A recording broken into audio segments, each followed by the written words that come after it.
बिस्मिल्लाहिर्रहमानिर्रहीम अस्सलाम वालेकुम नाजरीन, मैं हूं बाबर हयात और आप देख रहे हैं 24/7 उर्दू न्यूज़ पर बाबर हयात शो। नाजरीन, पाकिस्तान के नए T20 कप्तान आगा सलमान है या शादाब खान? क्या आगा सलमान फारिग हो रहे हैं और शादाब खान बनने जा रहे हैं फिर से कप्तान? असल कहानी क्या है? ये आगा सलमान कप्तान है या शादाब खान कप्तान है, या आगा सलमान को शादाब खान के लिए कप्तान बनाया गया है? इसके पीछे एक पूरा प्लान है जिसके बारे में इस वक्त बात हो रही है कि आगा सलमान को पार्ट टाइम कैप्टन के तौर पे रखा गया है। क्या कहानी है, किस तरह से आगा सलमान पाकिस्तान के 15 रुकनी स्क्वाड में आए, जबकि जो पहला स्क्वाड था उसमें आगा सलमान बतौर प्लेयर भी शामिल नहीं थे। फिर ये अचानक बतौर कप्तान कैसे इस स्क्वाड का हिस्सा बने? इस हवाले से जराए ने कुछ दावे किए हैं। कुछ दावे ये भी हैं कि न्यूजीलैंड की सीरीज के बीच में ही कुछ ऐसा हो जाएगा कि कप्तान बदल जाएगा। क्या हो सकता है वहां पे? कुछ इस हवाले से बात करेंगे तफसील के साथ, और फिर बात करेंगे कि राजीव शुक्ला पाकिस्तान आए। राजीव शुक्ला जो कि बीसीसीआई के वाइस प्रेसिडेंट हैं, वो पाकिस्तान आए, विद फैमिली आए और उन्होंने मीडिया से बात की, पाकिस्तान इंडिया बायलैटरल सीरीज पे बात की, पीसीबी के हवाले से बात की, चैंपियंस ट्रॉफी कैसी रही इसमें उन्होंने अपनी राय दी, ओवरऑल क्रिकेट के ऊपर उन्होंने बात की। उस हवाले से भी आज के इस प्रोग्राम में हम बात करने जा रहे हैं। और फिर बात करेंगे कि पाकिस्तान और बांग्लादेश के दरमियान एक नई सीरीज जो है वो फाइनलाइज हो रही है, 3 वनडे और 3 T20 इंटरनेशनल मैचेस की।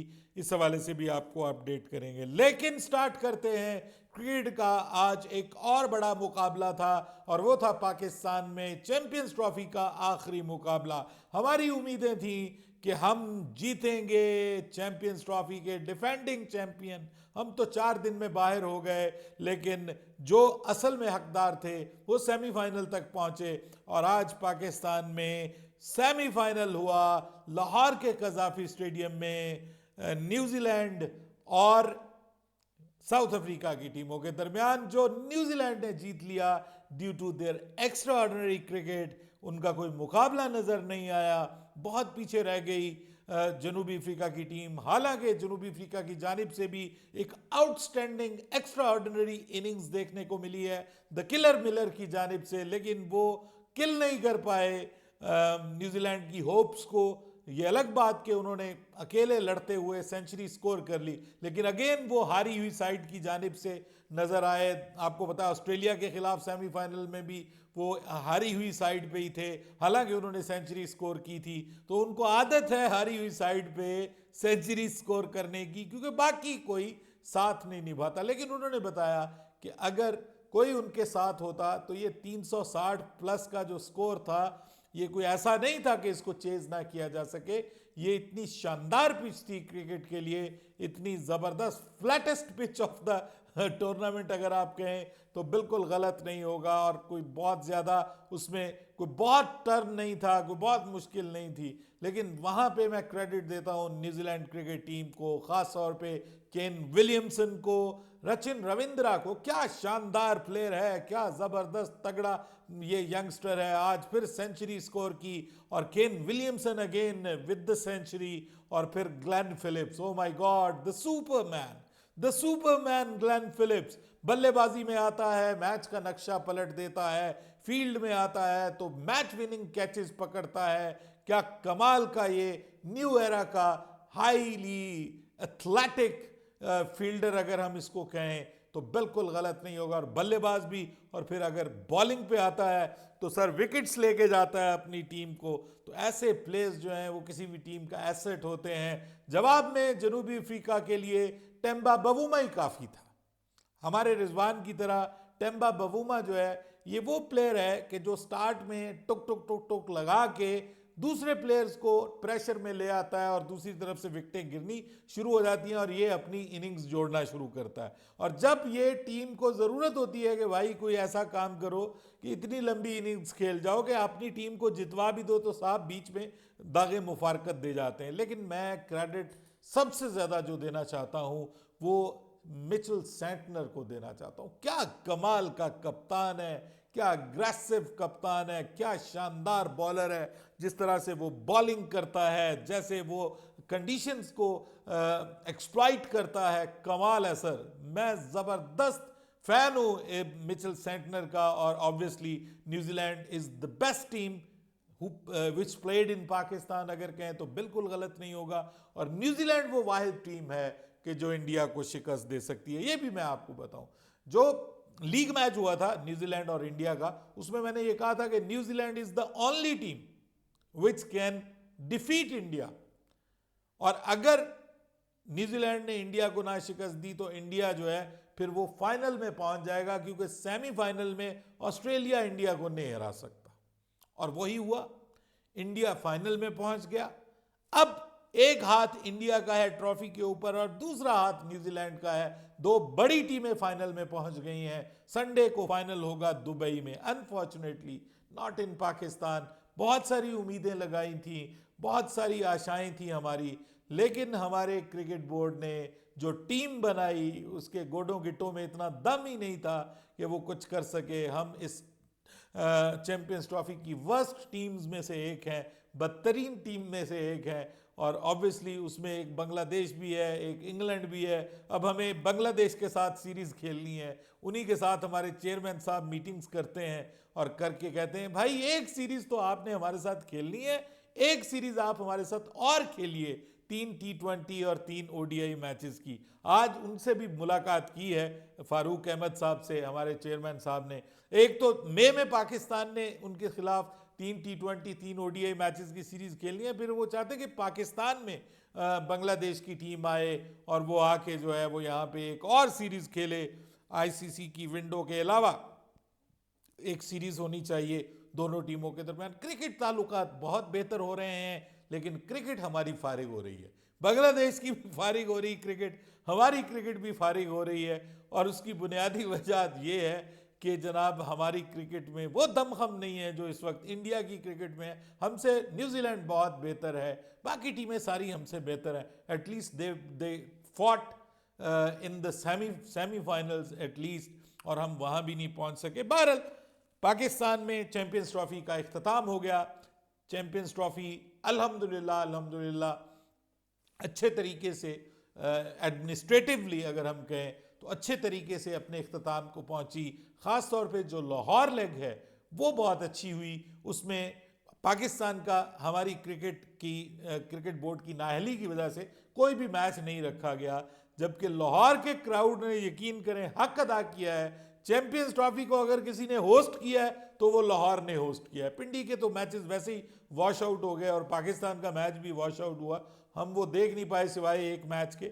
लेकिन कराची ने डिसअपॉइंट किया है, लाहौर जो है उसने डिसअपॉइंट नहीं किया। उसने हमेशा क्रिकेट को सपोर्ट किया, और जिस तरह से आज के मैच में भी अच्छी जो है वो क्राउड था, अच्छा क्राउड था। फुल हाउस नहीं था लेकिन अच्छा क्राउड था। लेकिन ऑस्ट्रेलिया वर्सेस इंग्लैंड मैच में तो बिल्कुल छप्पर पाड़ क्राउड था। उसके बाद फिर जो बाकी मैचेस भी हुए हैं उनमें भी अच्छा क्राउड लाहौर में देखने को मिला।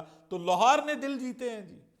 पाकिस्तान में चैंपियंस ट्रॉफी 29 साल बाद अपने इख्तिताम को पहुंच गई पाकिस्तान के अंदर। अभी भी होस्ट पाकिस्तान है, जो फाइनल संडे को हो रहा है, जिसकी 25,000 टिकटें फरोख्त हो गई हैं सारी की सारी। 250 से लेकर 12,000 दिरहम तक की टिकटें हैं। पाकिस्तान क्रिकेट बोर्ड को तो फ़ायदा होगा इसका कि दुबई में फ़ाइनल हो, दिरहम्स में डॉलर्स में पेमेंट्स आई और बड़ा पैसा कमाएं, महंगी टिकटें वहाँ पे फ़रोख्त हों, ब्लैक में टिकटें फ़रोख्त हों, और पाकिस्तान क्रिकेट बोर्ड को इसका फ़ायदा है। लेकिन अगर आप बीइंग अ पाकिस्तानी बात करें तो अफसोस होता है कि फ़ाइनल हमारे मुल्क में होना चाहिए था। लेकिन बहरहाल इसके ऊपर राजीव शुक्ला साहब जहाँ पे आए हुए हैं, उनको बहुत सारे लोग तो ये कह रहे हैं कि तुम क्या लेने आए हो। तो भाई उनको बुलाया गया है, सभी जो बोर्ड्स थे उनके ऑफिशियल्स को बुलाया गया था कि आप आएँ, पाकिस्तान में हमारे अरेंजमेंट्स देखें, पाकिस्तान में हमारी मेज़बानी से लुत्फ़ उठाइए। तो वो अपनी फैमिली के साथ आए हैं। आके उन्होंने आज मीडिया से भी बात की, उन्होंने पाकिस्तान की तारीफ़ की, पाकिस्तान के अरेंजमेंट्स की तारीफ़ की, चैंपियंस ट्रॉफ़ी को उन्होंने कामयाब करार दिया। He was very happy. और साथ में उन्होंने कहा दोनों मुल्कों के दरमियान क्रिकेट भी होनी चाहिए, बायलैटरल क्रिकेट भी होनी चाहिए, लेकिन ये हमारे इख्तियार में नहीं है, ना ये पाकिस्तान क्रिकेट बोर्ड के इख्तियार में है, ना ये BCCI क्रिकेट बोर्ड के इख्तियार में है। तो इसका फैसला तो हुकूमत को करना है। दोनों हुकूमतों को करना है। जब दोनों हुकूमतें इजाज़त देंगे हम बायलैटरल क्रिकेट भी खेल लेंगे। उसके बाद उनसे ये पूछा गया कि भाई दूसरे मुल्कों में जाके आप क्या क्रिकेट खेलेंगे, तो इस पे उन्होंने कहा कि भाई बात ये अगेन गवर्नमेंट से इजाज़त देंगी तो हम खेल लेंगे। फिर उनसे कहा गया कि आप फलां मुल्क जो है वो कह रहा है कि हमारे मुल्क में आके आप बायलैटरल सीरीज़ खेल लें, तो वो कहेंगे वो तो हर मुल्क चाहेगा कि इंडिया पाकिस्तान वहाँ पे जाके खेलें ताकि वो चार पैसे बनाएं। तो इंडिया पाकिस्तान के मैच जहाँ पे होंगे वहाँ पे लोग खुश होंगे और वो क्रिकेट बोर्ड भी खुश होगा कि हमें पैसे मिल रहे हैं। तो ये तो हर कोई कहेगा, लेकिन असल मामला ये है कि हुकूमतों को जो है वो रेडी होना चाहिए इस हवाले से। बहरहाल अब बात कर लेते हैं पाकिस्तान की टीम 12 मार्च को पाकिस्तान की T20 टीम रवाना हो रही है और पाकिस्तान के कप्तान है आगा सलमान। और खबरें ये आ रही हैं कि उनको पार्ट टाइम कप्तान बनाया गया, not full time, temporary captain है वो, टेम्परेरी कैप्टन है T20 के। उसकी वजह क्या है कि भाई एक पूरा मंसूबा तैयार किया गया था शादाब खान को कप्तान बनाने के लिए कि शादाब खान ही कप्तान होना चाहिए, और 15 रुकनी टीम जो बनाई गई थी उसमें आगा सलमान शामिल ही नहीं थे। He was not in that team, 15 रुकनी टीम में वो शामिल नहीं थे। उनको बतौर एक 16वें प्लेयर के डाला गया है। बाद में वो 16वां प्लेयर मोहम्मद उस्मान बन गया, लेकिन उससे पहले ये 16वें प्लेयर नहीं थे। इनको डाला गया है और फिर कहा गया कि भाई इनको कप्तान बनाएं, क्योंकि शादाब को डायरेक्ट कप्तान बना दिया तो शादाब तो हमारे गले पड़ जाएगा भाई। सब लोग कहेंगे कि ये किस वजह से आपने इसको कप्तान बनाया, इसकी तो टीम में जगह नहीं बनती। तो अब इस हवाले से खबर ये आई है कि गुज़िश्ता रोज़ जब पाकिस्तान ने स्क्वाड अनाउंस करना था उससे एक दिन पहले परसों रात तक पाकिस्तान का कप्तान शादाब खान था। फिर किसी के पास ये वो पूरी स्लिप गई जिसमें 15 रुकनी टीम थी। जब उन्होंने कप्तान पे नाम देखा तो उन्होंने कहा भाई इसमें क्रॉस करो, ये तो कप्तान बनने का अहल ही नहीं है, ये तो कप्तान बनने का अहल ही नहीं है, इसकी परफॉर्मेंस ही नहीं है, इसकी तो टीम में जगह नहीं बनती, आप इसको कप्तान बना रहे हैं। उन्होंने कहा नहीं जी, कैप्टनसी के बड़े अच्छे जरासीम है, कमाल की कैप्टनसी करता है, लड़का बहुत अच्छा है, फलां है, ये है, यंग है, टीम को संभाल लेगा। उन्होंने कहा सारी चीजें अपनी जगह, लेकिन at this time he doesn't deserve to be the captain. तो कहा गया कि सर इसको रखना तो जरूरी है। तो उन्होंने कहा फिर रखना भी है, अगर मजबूरन रखना है तो फिर इसको वाइस कैप्टन बनाओ, कैप्टन किसी और को बनाओ। तो बात हुई थी कि फिर कौन बनाया जाए, तो जनाब आगा सलमान है ना, हमारे लिए कुर्बानी का बकरा बनने के लिए तैयार है। तो आगा सलमान को परसों रात बुलाया गया, उनके साथ इमरजेंसी में मीटिंग की गई। ये बड़े जराए कह रहे हैं जी कि इमरजेंसी में उनके साथ मीटिंग की गई और उनसे मिन्नत तरला किया गया कि आप कप्तानी संभाल लें, ठीक है, और आप कप्तान हैं। लेकिन असल कहानी ये है कि उनको कप्तान इसलिए बनाया गया कि शादाब खान वाली शर्मिंदगी को ख़त्म किया जाए। और कहने वाले अब ये कह रहे हैं कि शादाब खान ही असल में पाकिस्तान के फ्यूचर कैप्टन हैं। थोड़ी देर के लिए वो रुक गए हैं, अब वो जाएंगे, परफॉर्म करेंगे, आगा सलमान फिर परफॉर्म नहीं करेंगे, तो आगा सलमान को फिर बीच में भी, सीरीज के बीच में भी कप्तानी से हटाया जा सकता है। जी हाँ, ये सीन भी हो सकता है कि आगा सलमान जो हैं वो न्यूजीलैंड के खिलाफ 5 मैचेस की सीरीज है ना, उसके बीच में उनको रेस्ट दे दिया जाए और कप्तान बना दिया जाए शादाब खान को, और शादाब खान फिर उसके बाद अच्छा परफॉर्म करे। ये सब बातें इफ्स एंड बट्स पे हैं, लेकिन प्लान यही है कि किसी ना किसी तरह शादाब खान को ही कप्तान बनाना है। और जिस तरह से आपने हमारे जो आकिब जावेद साहब है उनसे भी सुना कि जो वाइस कैप्टन होता है वो आपका फ्यूचर का कप्तान होता है। ये उन्होंने कल जो स्क्वाड अनाउंस किया उसमें ये उन्होंने कहा था कि जो वाइस कप्तान होता है वो फ्यूचर का कप्तान होता है। तो इसलिए जो कप्तान है वो शादाब खान है। आगा सलमान जो है वो उसको गोंगलुओं से मिट्टी झाड़ने के लिए बनाया गया है, आपके और मेरे सामने लाया गया है, जस्ट एक कवर के तौर पे फॉर शादाब खान। अदरवाइज वो 15 में भी नहीं थे, 15 में भी नहीं थे। ये है सर पाकिस्तान की क्रिकेट। जब इस तरह के आप डिसीजन करेंगे, जब इस तरह की आप प्लानिंग करेंगे, तो आपसे फिर किस रिजल्ट की हम तवक्को करेंगे, ये बात सोचने वाली है। अपनी राय दीजिएगा, लेकिन जाते जाते आपको बताएं कि एक बड़ा कप्तान, क्रिकेट का बड़ा नाम, बड़ा कप्तान तो खैर वो नहीं है, लेकिन क्रिकेट का बड़ा नाम स्टीव स्मिथ जो ऑस्ट्रेलिया के कप्तान हैं, उन्होंने ओडीआई क्रिकेट से रिटायरमेंट का ऐलान कर दिया है। सेमीफाइनल हारने के बाद उन्होंने रिटायरमेंट का ऐलान किया। उधर से खबरें आ रही हैं कि अगर फाइनल जीत गई टीम इंडिया तो शायद उधर से भी कुछ लोगों की रिटायरमेंट के ऐलान हो जाएं, लेकिन हमारी तरफ से रिटायरमेंट नहीं, जबरी रुखसत पे भेजा जाता है। कोई खुद से रिटायरमेंट का ऐलान नहीं करता। क्रिकेट में कुछ अच्छी चीज़ें होती हैं, लेकिन हमारी क्रिकेट में sir, I am really sorry to say that, वो अच्छी चीज़ें जो हैं वो होती हुई दिखाई नहीं देती। अपनी राय दीजिएगा कमेंट सेक्शन में। बाबर हयात को इजाज़त दीजिएगा। अल्लाह हाफिज़।